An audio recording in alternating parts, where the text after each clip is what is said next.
Five Nights at Freddy's ha sido una saga de videojuegos que se ha caracterizado por sus tantos misterios sin resolver. Ya que a pesar de que tenemos 7 años llenos de diferentes títulos, no siempre hemos obtenido una respuesta concreta que nos conteste nuestras dudas. Sin embargo, esto cambiaría con la llegada de los libros y novelas, que, aunque hicieron aún más compleja la trama, también nos presentaron nuevos conceptos técnicos que podrían darnos respuestas jamás pensadas antes, y las cuales sumergirían a FNAF no solo en el mundo del terror, sino también en el universo de la ciencia ficción. Y esto es la realidad que vivimos ahora en FNAF. Pues aunque algunos lamentablemente no lo quieran admitir, FNAF dejó de enfocarse en el terror hace mucho, para convertirse de plano en una saga de misterios y ciencia ficción que, increíblemente conecta mucho con la realidad más de lo que piensan. Este sería el caso con el Zero Point Fee.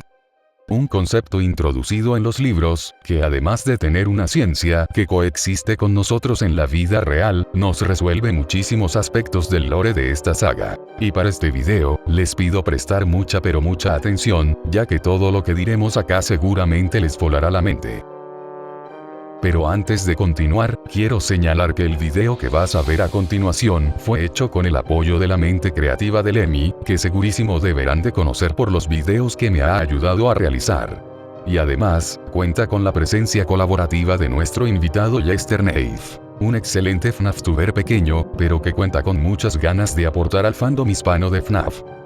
¡Hey! ¡Hola chicos! Yo soy Jester Nave y hoy tengo la gran fortuna de poder acompañarles en este gran video colaborativo, en donde abordaremos el misterio científico que FNAF lleva en su historia. Así que no te despegues del asiento, que esto será muy entretenido. No olviden visitar su canal que dejo en la descripción, ya que la segunda parte de esta colaboración se encontrará dentro de sus videos en aproximadamente 2 días. Igualmente les estaré recordando en la sección de comunidad para que estén atentos. Dicho esto, prepárate para introducirte en el sorprendente lado científico de este juego. Sin más por decir, buenos días, tardes o noches. Para iniciar este viaje, debemos volver al año 2020, en marzo 3, para ser más específicos. Ese día, llegó a nosotros el segundo libro de los Fazbear Frights, Fetch, el cual nos presentaría 3 diferentes historias, pero de entre todas ellas, destaca la que le da nombre al libro. Y es que, dentro de esta historia, nos encontraremos con las reglas pseudocientíficas que rigen al mundo de FNAF. Este relato nos habla acerca de Greg, un estudiante de secundaria que invade junto con sus amigos lo que un día fue un local de Freddy Fazbear. Poco después, al explorar la pizzería abandonada, encuentran y activan a Fetch, un perro animatrónico que puede obedecer órdenes dadas desde cualquier teléfono móvil. Al principio este parece defectuoso, ya que al parecer no hace lo que su caja indica, así que lo abandonan y salen del recinto. Horas más tarde, el protagonista empieza a recibir misteriosos mensajes de texto de parte de un desconocido que resultó ser, ¿adivinen quién? Sí, el animatrónico que activaron tontamente. En un inicio todo parece simple tecnología extraña, pero al pasar de los días, todo se torna más macabro. Fetch estaba más enterado de la vida de Greg que lo que parecía en un inicio. Y ya no solo por su celular, sino que sorprendentemente parecía leer sus pensamientos. Y, cito, pero el problema era que Fetch parecía estar haciendo más que acceder a viejos mensajes o conversaciones antiguas. Fetch parecía estar escuchando la vida de Greg. Página 32. Scott, como pasamos de robots poseídos a robots telepatas. En fin, como sea, para entender todo este asunto abarcaremos 3 fenómenos que vienen en el libro: el experimento de Clef Baxter, el vacío cuántico, y los generadores de eventos aleatorios. Durante el desarrollo de esta historia, Greg estudiaba el caso de Clef Baxter, un experimento que demostraba que las plantas reaccionaban a los pensamientos que otros seres vivos tenían. Esto sucedió en la realidad.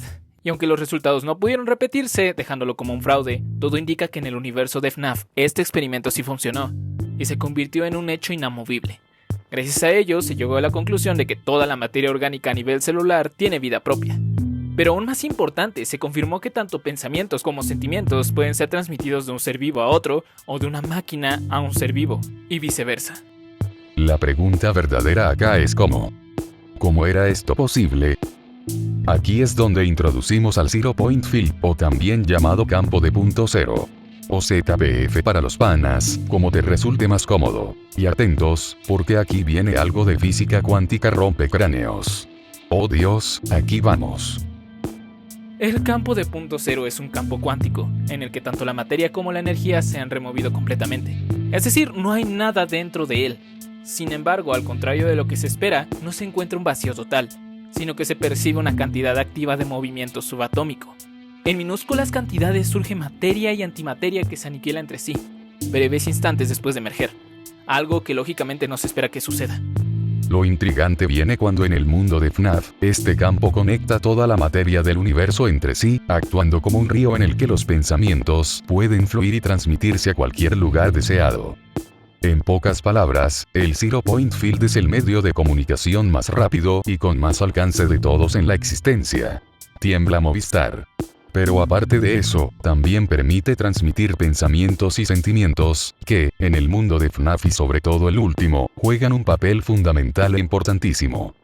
Y bien, ya que sabemos que esto es un medio de comunicación universal a una escala totalmente inimaginable. ¿Quién, o qué es lo que funciona como emisor y transmisor? Y bueno, es ahora donde llegamos a los generadores de eventos aleatorios, o por sus siglas, los REC. Más adelante en la historia de Fetch, Greg tiene una práctica de laboratorio en la que hace experimentos con estos aparatos, con el fin de recibir información del campo de punto cero. Verán, un REC se puede definir como cualquier dispositivo mecánico con la capacidad de arrojar un resultado de entre varios al azar, pero la parte central no está en el aparato, sino en la función o programa que resulta en un evento random. Así, tanto una computadora simple como un animatrónico complejo pueden considerarse como un generador de eventos aleatorios, siempre y cuando cumpla con esta condición. Estos RECs son importantísimos porque pueden alterarse con el simple poder de la mente para así obtener una acción esperada. Es decir, manipular la tecnología con solo el pensamiento. La cosa se vuelve tenebrosa cuando sucede el proceso inverso, y los humanos ahora son los manipulados. Aquí entra el factor sentiente de los seres vivos. Más adelante en el libro Friendly Face, vemos otro caso de Zero Point Field, hablando en especial de los Sibonis. Pues, a lo largo de la trama podemos leer que Mott, el protagonista, empieza a escuchar voces molestas dentro de su cabeza, las cuales provienen de los Sibonis, una especie de monos marinos modificados genéticamente para que tengan la apariencia de Bonnie. Lo importante de esta historia es que Mott puede sentir una comunicación externa que proviene de la nada, pero que es muy clara. Esto indica que también otros seres vivos puedan usar el ZPF para comunicarse con otros de su especie. Claro que, según Fetch, esto no sería tan sencillo, sino que poca gente después de mucho esfuerzo podría dominar. Genios o gurús, personas con capacidades dotadas. De esta manera, como breve resumen, en el universo de Five Nights at Freddy's existe un medio de comunicación especial que contempla tres aspectos. El emisor, que puede ser un individuo vivo o una máquina. El conducto o medio, que es el vacío cuántico. El receptor, siendo una máquina con capacidad aleatoria o el organismo de un ente, posibilitando así la comunicación de sentimientos y pensamientos de humano a humano, humano a máquina, de máquina a máquina o de máquina a humano. Y bueno, seguro te preguntarás, ¿y esto de qué sirve? Pues en realidad, resuelve aspectos gigantescos del lore. Son tantas cosas en las que podemos usar este concepto que por eso dividimos la colaboración en dos partes, siendo este video en el que hablaremos de tres asuntos en particular. Te invito a que, si quieres ver aún más casos en los que resolvemos lore con el Zero Point Field, veas el video en el que acompañamos a Jester a explicar la llamada de Pizzeria Simulator y otros sucesos más. Por ahora, empecemos por lo más fácil: el ambiente y los endoesqueletos. Los primeros juegos de esta franquicia hicieron un uso bastante ingenioso del ambiente, provocando apagones, intermitencia en las luces, y estática cada vez que los animatrónicos se movían. A simple vista parece la típica actividad paranormal, pero ¿y si en realidad los objetos del local actúan como RECs que las almas pueden alterar a voluntad por medio del ZPF? Esto igual explicaría la forma en la que las almas controlan los propios animatrónicos y que se resume en la siguiente secuencia. Los niños piensan en la acción que quieren que el animatrónico haga. El pensamiento pasa a través del campo. El animatrónico recibe el mensaje por medio de su función reg. El animatrónico interpreta la orden y éste la cumple. Bastante sencillo, ¿no? Esto resolvería por qué las almas están sometidas a reglas informáticas, tales como la restricción de la sala segura, que se congelen a las 6 am, o que su IA pueda ser alterada. Los niños someten a la máquina, pero solo pueden enviar aquellas órdenes que permita la programación. Por otro lado, podemos explicar la razón por la que los guardias de FNAF regresan a trabajar en el local. Muchas veces hemos juzgado de tontos a los empleados de seguridad de FNAF, y es que al menos en su sano juicio, nadie iría directo a un riesgo alto de muerte. Pero, ¿y qué si en realidad fueron manipulados en contra de su voluntad? Prepárense para un giro dramático. Regresando por un momento a Fetch, se nos da a entender que Greg no fue a ese local solo porque sí. La historia nos revela que en un inicio, él sintió una fuerte atracción a la pizzería abandonada, como si hubiera formado una especie de vínculo entre él y otra entidad con la que accidentalmente conectó al tratar de usar el ZPF para controlar a su padre. Y créanlo o no, esta no es la primera vez que pasa algo similar en las novelas, y en los Fazbear Frights tenemos una cantidad enorme de más ejemplos en los que hay conexión entre Fazbear Entertainment e individuos específicos. Entre ellos tenemos a Oswald dibujando animatrónicos que aún no veía, como si estuviera destinado a ir a la piscina. Esto sucede en Into the Pit. Stanley teniendo pesadillas con los Funtime cuando ni siquiera los ha visto. Room for One More.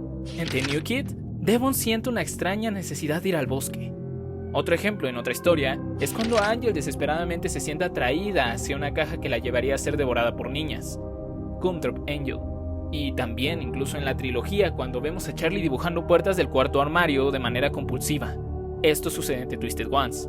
Pero no nada más tenemos ejemplos en los libros, sino también tenemos ejemplos en los juegos, específicamente hablando de Jeremy Fitzgerald. Como algunos ya sabrán, en los archivos de FNAF 2 tenemos material no usado y etiquetado como sueños, en los que se ve la pizzería de FNAF 1. Y si los sueños son de Jeremy, no tendría sentido alguno que vea a los animatrónicos del primer juego sin ni siquiera haberlos conocido, a menos que el ZPF haya formado un vínculo con él, convirtiéndolo en una especie incluso de profeta. Y quizás esto sería descabellado, de no ser por el Survival Logbook, en el que vemos una cita de Jeremy Fitzgerald en donde menciona que sintió que algo inquietante lo siguió a casa, indicando muy probablemente que ya había conectado de alguna forma con el local. Así que, gracias a la presencia del ZPF, esta llamada explicaría la existencia de un lazo entre el local y los guardias que les obligue, sin saber el por qué, querer volver todas las noches sin otra opción. Aunque bueno, la pregunta sería, ¿hay manera de revertirlo y usar esto a beneficio propio? Claro que la hay. ¿Recuerdan que dijimos que Jeremy es una especie de profeta por ver el local de FNAF 1 mucho antes de que siquiera abriera? Pues esto es solo la punta del iceberg.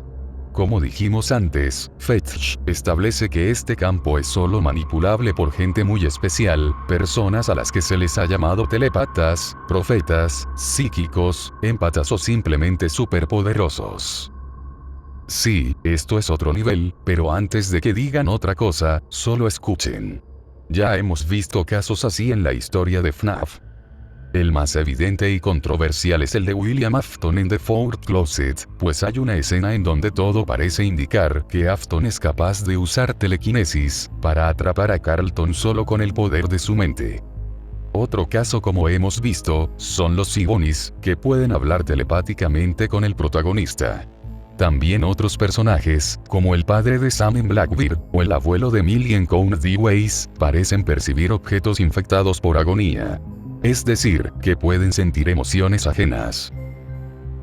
Pero el ejemplo más grande es la abuela Foster, quien aparece en la historia What We Found, y que crean o no puede ser el personaje más dotado de toda la historia. Esta señora puede usar hierbas para curar cualquier tipo de heridas, puede presentir el futuro, tener información con simples aromas o incluso hacer vudú, a pesar de que ella misma se declara agnóstica. No nos engañas, abuelita. Lo importante de ella es que dice que sus pensamientos y convicciones son la razón del por qué funcionan sus habilidades, algo que cuadra perfectamente con el Zero Point Field. Vaya que FNAF tiene el potencial de hacer hasta sus propios héroes. Ahora solo falta una pelea entre Madman y Foster para tener un duelo dramático de superpoderes. Pero, finalmente, es hora de adentrarnos en una de las teorías más locas pero interesantes de todas. El ZPF Victim, que resuelve a FNAF 4. No es un misterio que FNAF 4 suele ser una de las entregas que más dolor de cabeza provoca en cuanto a lore, sobre todo recordando que Scott aclaró que no dejó ningún easter egg a la deriva. Y ya que tenemos figuritas de los Toy y otras menciones que parecen chocar con la trama, tal parece que el ZPF nos ha traído una solución bastante ingeniosa. Esta solución propone que las memorias del Crying Child en algún momento se dispersaron por el campo de punto cero, provocando una deformación en el futuro de la línea temporal. Si ya tenemos objetos alterando el destino de personas, no sería descabellado pensar que una persona puede alterar y moldear el futuro desde el ZPF. ¿Pero en qué se basa esta teoría? Pues prácticamente en todo FNAF 4. Podemos empezar con el juguete de Foxy roto en el cuarto de Elizabeth. Esto ocasionaría que Toy Foxy se convirtiera en una atracción de armar y desarmar. Por otro lado, está el muñeco de Toy Chica con el pico roto, lo que causaría que Toy Chica se lo quitara en FNAF 2, todo por influencia de Bite Victim. Algo interesante también es la participación de Pigtail Girl, que menciona que los animatrónicos por la noche pueden moverse y que si te encuentran te meterán dentro de un traje, mucho antes de que siquiera sucediera el asesinato de William en el 85. Este recuerdo causaría que en el futuro los juegos tuvieran esta misma mecánica, y curiosamente la misma forma de muerte. Como dato extra está el niño del globo, que provocaría la existencia de Balloon Boy, o también de las sombras que se ven en el escenario, que resultarían en los Shadows teniendo una apariencia de un oso y un conejo. Y sí, quizás esto pueda parecerte una locura, pero el campo de punto cero logra que esta idea no sea tan descartada y pueda alzarse como una factible solución a la enigmática entrega del cuarto juego. Algo que realmente nadie esperaba y que resultó ser posible, solo por la introducción de ciencia ficción en esta saga. Igualmente, les recuerdo que este concepto es algo que va muchísimo más allá, y el simple hecho de tener en mente que casi todo en FNAF puede estar realmente conectado gracias a esta fuerza, y que es una ciencia que se conecta un poco con la realidad, es impresionante. Es más, nadie sabe, quizás fuiste llamado a ver este video por el ZPF sin que lo supieras, sin otra opción más que sentir misteriosamente que debes darle like y suscribirte. Estaba actuando.